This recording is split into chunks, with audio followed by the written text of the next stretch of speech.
Só. Então, para começar, eu gosto de definir, né, os conceitos, tá? O que é uma projeção ortogonal? Bom, nada mais é do que a sombrinha, né, olha só, a sombra de um objeto ou figura projetada sobre uma superfície, né, sobre um plano. Só que é importante, tá? Ó, esses raios que você vai projetar têm que ser perpendiculares, ou seja, eles têm que formar 90 graus com o plano, tá? Então, para descobrir aí a projeção ortogonal, a sombra, você faz raios perpendiculares. Você imagina que tem um poste de luz ali que vai ser ligado e vai fazer essa sombrinha lá no plano, tá? Então, obviamente, né, a projeção ortogonal de um ponto sobre um plano é o próprio ponto, tudo bem? Mas vamos continuar aqui. Olha só. Se eu pensar num segmento de reta, né? Lembra que o segmento é finito, ele tem início e fim, tá? Como que é a projeção ortogonal de um segmento de reta? Eu posso trazer o nosso poste para cá e posso fazer também, obviamente, né? Eu ligo a luz, mas como eu não tenho uma lanterna no Enem, eu pego a minha caneta e eu faço esses risquinhos perpendiculares e eu vejo que a sombra, ou seja, a projeção ortogonal de um segmento de reta no plano é um próprio segmento, tudo bem? Só que tem uma regra muito legal que a gente pode usar, tá? Para descobrir que é a nossa regra também do smash, tá? Que ela pode amassar aí um segmento de reta no plano. Já vai aparecer para você. Você pode imaginar que você tá amassando também, que vai ajudar a entender. Já vai aparecer para você daqui a pouquinho, ó. Se esse segmento de reta estiver inclinadinho, tá? A projeção ortogonal, obviamente a sombrinha dele, se eu fizer os tracinhos, vai dar um segmento de menor comprimento do que o projetado. E se esse segmento tiver, ó, vamos amassar, se eu amassar ele, eu vou ter também, obviamente aqui vai ser um ponto, né? Se eu olho aí um segmento de reta de cima, a sombra dele, se eu amassar, dá um próprio ponto, tá? Eu uso a regra do smash e eu posso começar a amassar e enxergar as coisas com mais facilidade, né? Principalmente aqui nesse caso, a regra do smash, eu adoro, é um macete muito legal que ajuda em algumas questões. É um auxílio, né? É algo a mais para você conseguir entender. Você dá uma smashada e você consegue uma amassada, né? E você consegue descobrir qual é a projeção, talvez aí com mais facilidade, tudo bem? Lembrando que esse plano de projeção, ele pode estar também, né? Não só aqui embaixo, pode estar na lateral, e você sempre vai amassar para descobrir, fechou? Ou fazer a sombrinha, né? Vamos para mais exemplos, tá? Olha só.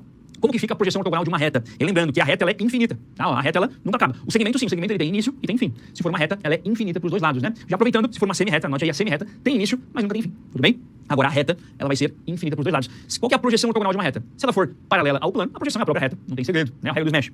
Se a reta for perpendicular ao plano, a projeção vai dar um ponto. Só lembre de uma coisa, tá? Você precisa sempre fazer a projeção, ó, se essa figura atravessar o plano, tá? Você precisa fazer a projeção tanto vindo de cima quanto vindo de baixo. Então você faz o smash assim, né? De baixo e de cima, tá? Muito importante, que vai dar um ponto, né? Se você amassar a reta tranquilamente, não tem segredo. Agora, se essa reta for oblíqua, né? Lembra que a reta atravessa aqui? A minha projeção, ó, vai ser também uma reta, porém, essa reta ela vai ser com outra inclinação em relação à anterior, certo? Mas é uma própria reta porque lembra, a sombra tem que ser de cima e tem que ser de baixo também. Essa pegadinha é clássica, alguns vestibulares gostam de fazer. A gente esquece a projeção da parte inferior, tá? Por isso que eu botei um ponto de atenção aqui pra gente, ó. Não esquecer as projeções da parte inferior do plano, tá? Você faz a projeção superior e a projeção inferior também. Fechou? Tranquilo, mas são poucas figuras aí que são infinitas, né? Então a gente acaba não tendo tanto assim esse problema, mas é algo a se atentar. Fechou? Beleza? Vamos então, para fixar as ideias, fazer uma questão do Enem, tá? Que isso não tem como fazer uma aula de projeção sem puxar uma questãozinha do Enem, porque tem muitas, tá? Quase todo ano, dá pra dizer, todo ano aparece aí no seu Enem, beleza? Vamos ver juntos, ó. Um inseto percorreu sobre a superfície de um objeto em formato de um prisma reto, aí o prisma é A, B, C, D, E, F, H, esse prisma que tá na figura aqui, com base retangular, uma trajetória poligonal, com vértices nos pontos. Sempre assim, tá? Tem um inseto que ele vai, ó, de A até X, então ele faz A, X, Y, G, e vai andando aqui por esse paralelepípedo, tá? Beleza, pra gente ver com mais calma isso na hora de resolver. Na ordem que foram apresentados, tá? Então ele faz um caminho na ordem que foi apresentado aqui, ok. Ele falou assim, ó, é necessário apresentar a projeção ortogonal do trajeto percorrido pelo inseto sobre o plano determinado pela base do prisma. E ele quer saber qual é essa projeção, tudo bem? Esse é o comando da questão, né? Qual é a projeção, qual é a figura plana que vai formar no plano da base, tudo bem? Vamos tentar encontrar aqui, ó, a trajetória é A, X, Y, G, F, E, X, G, E. Vamos lá, vamos por partes, né? Eu vou de A até X. Eu quero saber a projeção do plano da base, esse é o comando. Basta usar a regra, se você quiser, regra do smash, ajuda você, ó. Vou amassar lá, vai dar o próprio segmento AB, não tem estresse. Você viu no slide, né? Eu fui de A até X, fiz a projeção, a sombrinha, pode fazer com a caneta também, dá uma estadinha com a caneta, você vai ver que vai dar o próprio segmento AB. Não tem estresse aqui. De X até Y, ó. X até Y, faço a projeção, amassei, ficou lá embaixo, o segmento BC. Não tem estresse. De Y até G, eu vou amassar, vai dar o próprio pontinho, tranquilo. De G até F, eu vou amassar, vai dar o próprio segmento BC de novo. Depois, professor, de F até E, se eu fizer o smash, dá o segmento AB. Depois de E até X, tá aqui, o segmento vai dar o próprio AB de novo, né? Fazendo um pouquinho mais rápido agora, pra não ficar tão maçante pra você.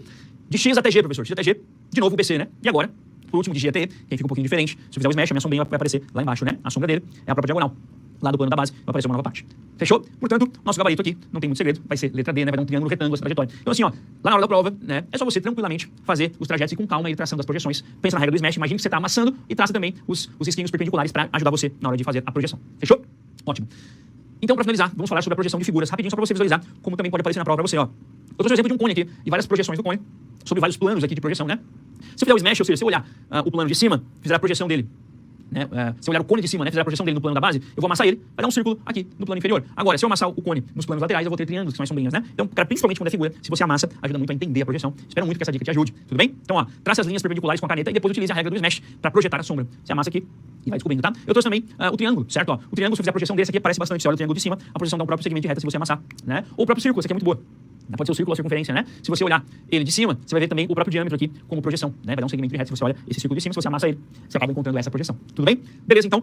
Fechamos essa parte introdutória da geometria espacial. Vamos para um mapa mental aí para ajudar a gente a fixar as ideias, tá? Mas espero que você tenha anotado tudo com bastante detalhe, as pegadinhas também, para que você acerte a sua questão na hora do vestibular. Olha só. Então, vamos começar aqui com o nosso conceito, né? Lá, a nossa primeira ideia da geometria espacial, que é o conceito de espaço. Que eu separei para você em conceitos primitivos, né? Que são os conceitos que não precisam de nenhuma definição, são termos que a gente não precisa definir. Separei também em postulados, né? Que são frases que a gente vai aí aceitar como verdades sem nenhuma demonstração, né?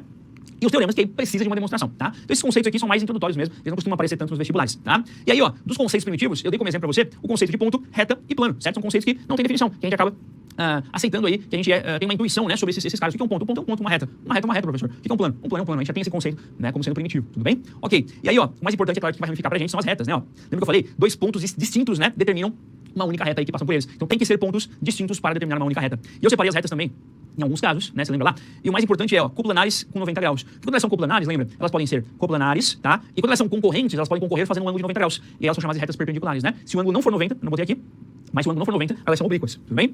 E o que confunde muita gente, por isso que apareceu no nosso mapa mental, é a ideia de retas reversas, ó. Reversa quer dizer o quê, professor? Reversas quer dizer que estão em planos diferentes, tá? Se elas forem reversas e formarem um ângulo de 90 graus quando eu aproximo, nesse exemplo aqui, ó, elas são chamadas de ortogonais. Essa é a diferença entre perpendicular e ortogonal, tá? Pra resumir, perpendicular, mesmo plano e 90 graus. Tranquilo? Ortogonais, planos diferentes, mais 90 graus. Então, perpendiculares, ortogonais. Perpendiculares, mesmo plano. Ortogonais, planos diferentes, tá? E fechei aqui sobre os 4 casos que determinam um único plano pra gente, né? É bem legal, que foi o bonequinho do professor Pedro que eu falei. Então, quais são os casos para eu determinar um único plano? Lembra que eu falei, ó, 2 retas paralelas e distintas, 3 pontos não colineares determinam um único plano, uma reta e um ponto que não pertence a ela, né? Que é a boca e o furinho do queixo, os olhinhos, o narizinho, a boca e o furinho do queixo, tudo isso fecha um plano. E para finalizar, você faz aí a gravatinha para deixar bem chique o professor Pedro, que é o 4º caso, que são as 2 retas concorrentes. E é claro, a nossa aula de hoje, né? Quando se trata de projeções, você pode fazer os tracinhos perpendiculares com a sua caneta para descobrir a projeção ortogonal, ou usar a regra do Smash, que é muito boa para você conseguir projetar uma figura no plano. Fechou? Então, essa foi a nossa aula, né, de projeções e também fechamos o bloco aí de introdução à geometria espacial. Muito obrigado, valeu!